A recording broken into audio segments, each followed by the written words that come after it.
Hello, good morning, good evening sa mga kaibigan natin dyan sa abroad o sa saan man dako sa Pilipinas o saan man dako dito sa mundo nating ginagalawan. Mabuhay po tayong lahat.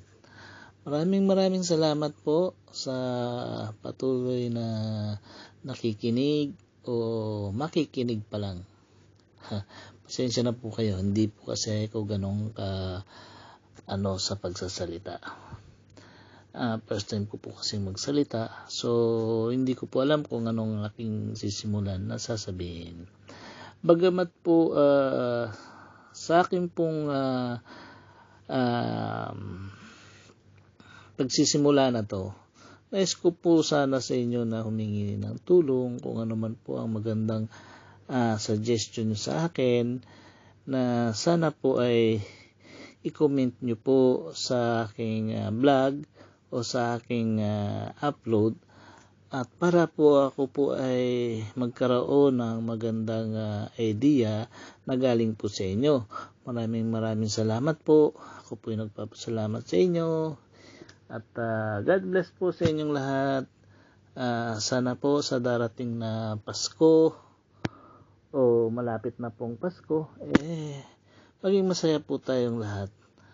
Ingat po kayo sa lahat ng inyong mga ginagawa para po sa ating mga pamilya. Maraming salamat po.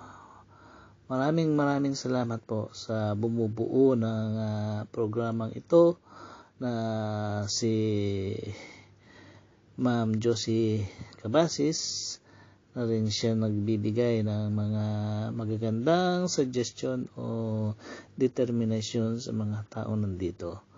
Maraming salamat po, ma'am. Isa ka pong tunay na kababayan na nais pong tumulong sa tulad po naming baguhan, lalong-lalo na po sa mga ganitong sitwasyon. Hindi po namin alam kung ano po ang aming sisimulan.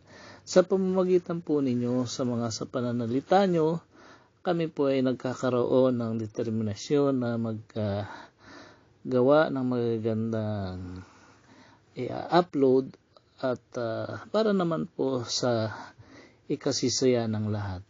Ang ating pong hangarin ay magpakasaya at may pasaya po, sapagkat po tayo ay mga OFW na nandito na malayo sa ating mga mahal sa buhay.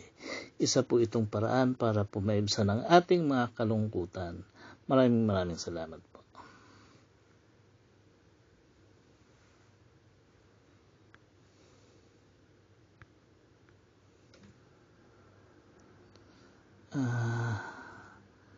Thank you po ulit.